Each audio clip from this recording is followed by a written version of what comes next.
अस्सलामुअलैकुम वरहमतुल्लाहि वबरकातुहू। जी प्यारे दोस्तों, क्या हाल है? ठीक हो? अल्लाह ताला आप सबको खुश व खुरम रखे। तो प्यारे दोस्तों, आज बहुत ही नाजुक टॉपिक लेकर आया हूँ, बेऔलादी।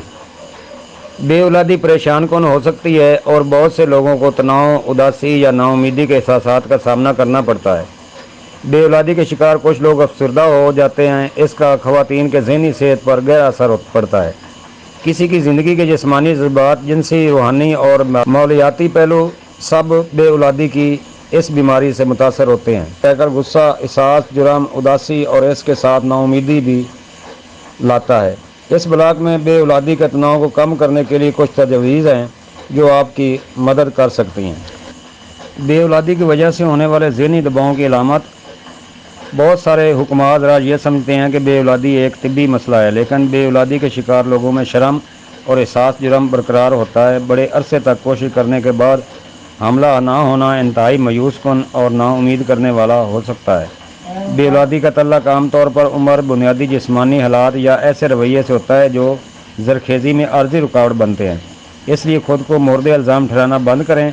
अपने तहकीक से पता चला है कि डिप्रेशन लोगों को बेऔलादी का इलाज करने से रोक सकता है। डिप्रेशन से बाहर आएँ, अपने हम सफ़र को अपना साथी बनाएं और हमराज बनाएं और लोगों की बातों पर ध्यान ना दें। बेऔलादी के मसाइल में मुबतला बहुत से लोगों के इलाज के बाद बच्चा हो सकता है।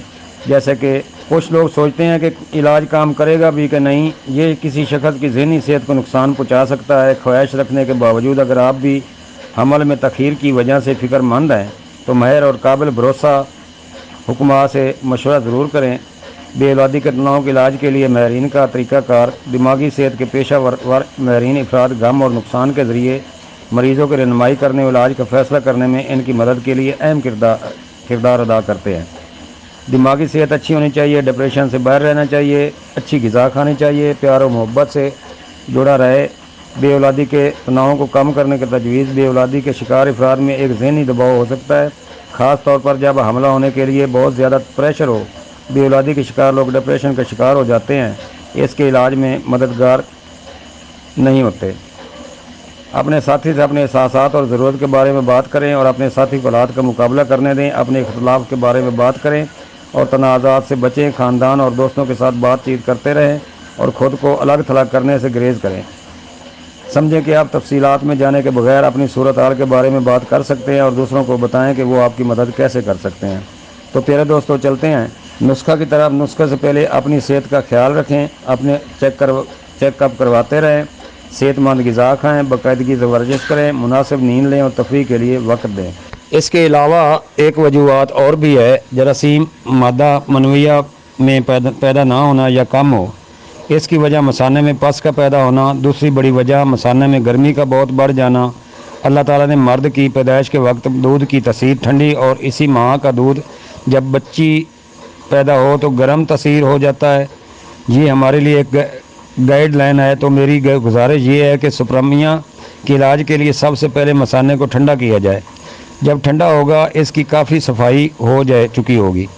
ठंडा करने के लिए सर चीनी सफूफ एक माशा सुबह दोपहर शाम या सुबह शाम पानी ज़्यादा पिएँ। ज़्यादा पानी पिएंगे इतनी सफाई ज़्यादा होगी। ये अमल 5 दिन कर लें, आपका मसाना वाश हो जाएगा। अगर पस के लिए फटकड़ी और बिरोज़ा जो मरूफ तरीक़ा से बनाया जाता है, एक हफ़्ता ये भी दें और साथ मादा मनविया पैदा करने के लिए ठंडी दवा का इस्तेमाल करें। जैसे तिमर हिंदी को 5 दिन के लिए पानी में भिगो दें, वो इंतहाई ठंडा हो जाएगा। इसके हम वज़न कूज़ा मिश्री मिला दें, ये मादा मनविया खूब पैदा करेगी।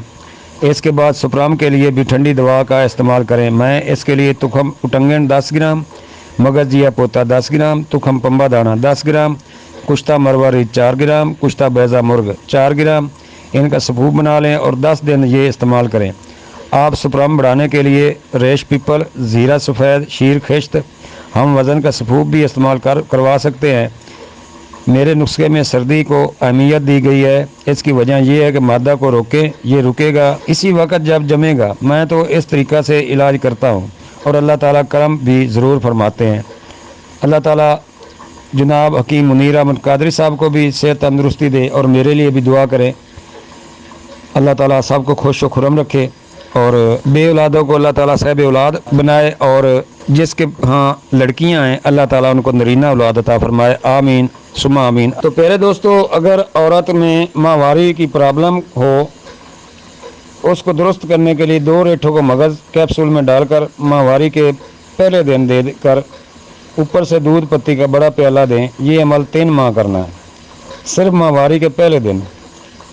अगर अठराह है तो इसके लिए 1250 ग्राम अक्सन का ताज़ा पौधा काट कर इसका 1 बोतल शरबत तैयार करें। सुबह शाम 2 चम्मच पिएँ, बोतल ख़त्म होने तक अठराह ख़त्म हो जाएगा। अल्लाह ताला के फजल से ये मुकम्मल कोर्स मेरा कई दफ़ा का मुजरब है। अल्लाह ताला आपके हाथों में शिफा कामला रखे। आमीन। तो प्यारे दोस्तों, ये मर्द और औरत के लिए कोर्स है, बनाएं और इस्तेमाल कराएं और दुआओं में याद रखें। अस्सलामु अलैकुम वरहमतुल्लाहि वबरकातुहू।